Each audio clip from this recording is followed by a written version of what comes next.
Na aula de história de hoje, não esqueça do like, se inscreva para ficar sabendo de tudo de história. Independente de ser um canal específico, né? O like ajuda para a gente saber se está legal os nossos bizus. Vamos falar da Idade Moderna, o mundo na modernidade. A cultura e a ciência, a conquista e a colonização da América e do Brasil.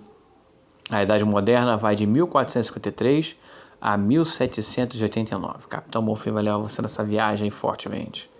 A Idade Moderna começa em 1453, com a queda de Constantinopla e o fim da Guerra dos 100 Anos, e termina em 1789, com a Revolução Francesa.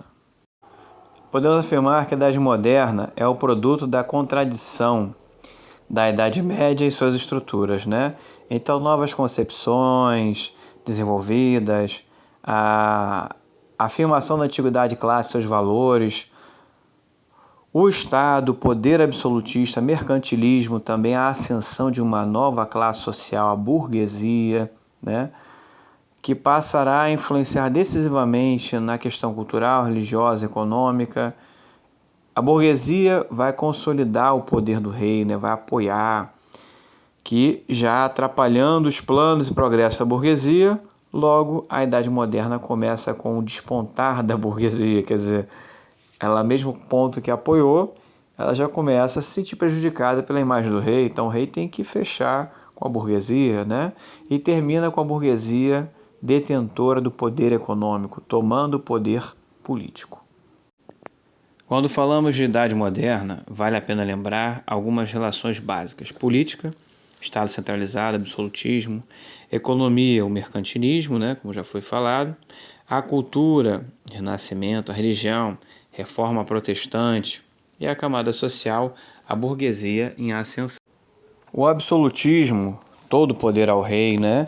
Então, nos séculos do final da Idade Média, uma série de fatores ligados à crise do feudalismo concorreram para a formação das monarquias nacionais e o fortalecimento da autoridade do rei, que surgia como um representante dos interesses da nobreza, apoio político, e também de uma classe ascendente, a burguesia, apoio econômico. A busca pela autoridade real foi a alternativa encontrada para reverter os efeitos da crise do feudalismo no século XVI. Então, teóricos, né, como Nicolau Maquiavel, né, que reafirmavam a importância na sua obra O Príncipe, né, o diplomata italiano de Florença, né, considerado precursor da teoria da política do Estado moderno e um dos responsáveis pela ciência política em sua obra. Pregou a construção de um Estado forte, independente da Igreja e dirigido de modo absoluto por um príncipe dotado de inteligência e de inflexibilidade na direção dos negócios públicos. Começou a ler nossos problemas, né? Então, justificar os meios empregados para obtê-los, né? Os fins justificam os meios. O resultado das ações do soberano é o que conta, e não os meios que ele utiliza para conseguir os objetivos, né? Então, o príncipe de Maquiavel falava exatamente não precisa ser piedoso, fiel, humano e íntegro. O príncipe não pode observar todas as coisas que são obrigadas aos homens considerados bons, forçados para manter o governo. Jean Bodin, em 1530 a 1596, jurista e filósofo francês, também defende a sua obra República, o conceito soberano perpétuo do absoluto, né? A origem divina do poder real, o poder supremo sobre súditos e cidadãos sem restrições determinadas pelas leis. Jacques Bossuet, origem divina do poder real, política tirada das sagradas escrituras, né? Quer dizer, um rei, uma fé, uma lei. Sua frase marcante, né? O trono real não é o trono de um homem, mas o trono do próprio Deus. Olha aí, ó. Os reis são deuses e participam de alguma maneira da independência divina. Agora vamos falar de Thomas Hobbes, importantíssimo para a redação, botar uma citação, porque Thomas Hobbes falou de tudo um pouco, né? Desde a sociedade.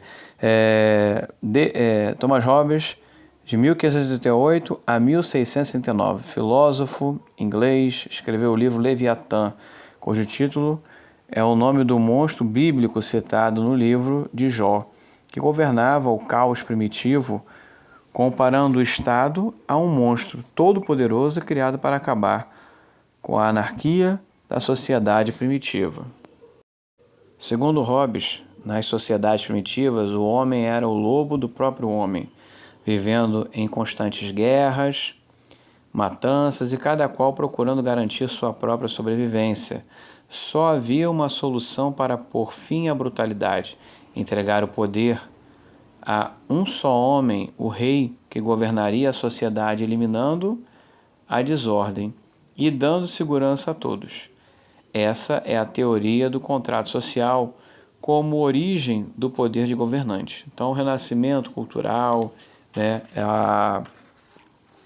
o humanismo, o racionalismo, o individualismo, em substituição aos valores dominantes da Idade Média, né, da mentalidade da moderna, que formulou os princípios.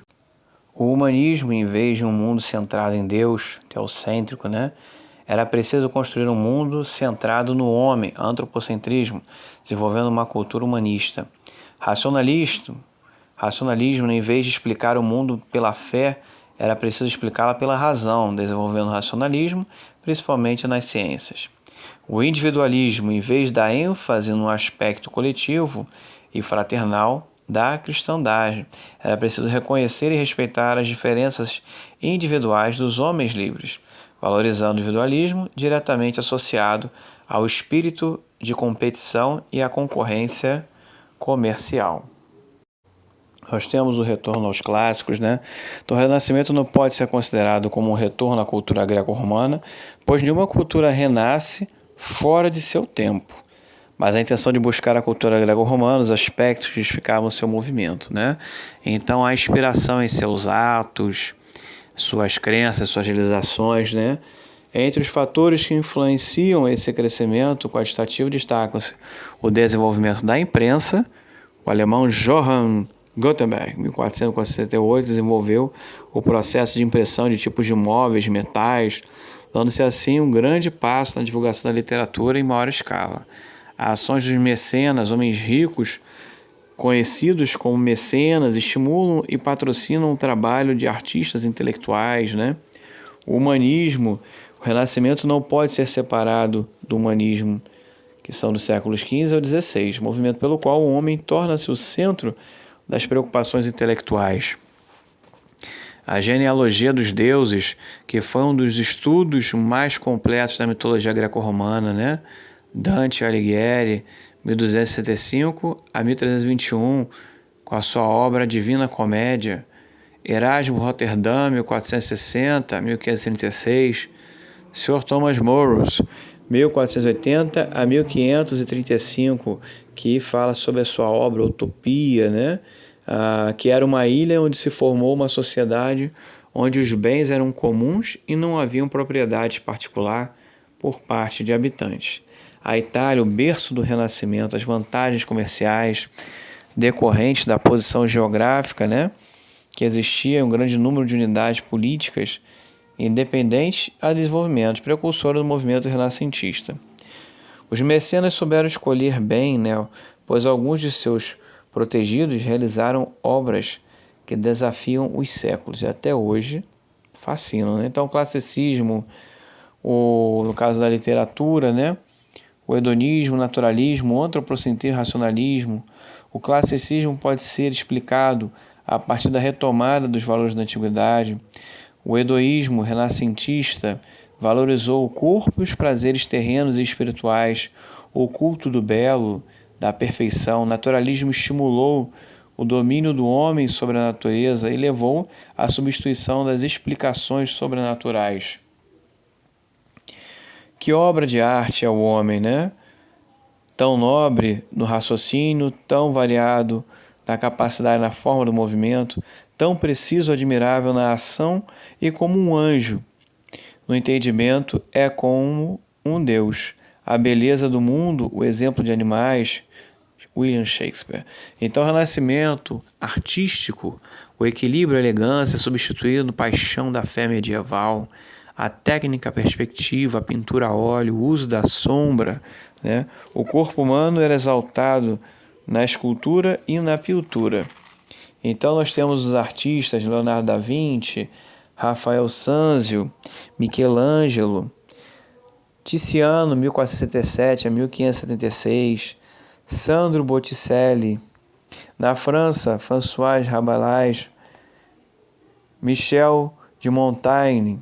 Na Inglaterra, Thomas More, William Shakespeare. Na Alemanha, Albrecht Dürer e Hans Holbein. Roterdã, Eduardo, né, que é Erasmo de Roterdã. Então, na Europa em si, Países Baixos, que é o Desidério Erasmo, né, Erasmo de Roterdã. E a reforma que vai vir logo após todas essas inovações e renascimento. Não esqueçam de fazer aquela anotação, fazer um resumo de grande parte da história, mas voltado para o nosso combate, os vestibulares, provas e muito mais, né? Não esqueça do like, se inscreva no canal e ative o sininho das notificações para as próximas missões, para tu ficar por dentro. Forte abraço a todos, salve o nosso general. Quem tem ele tem tudo.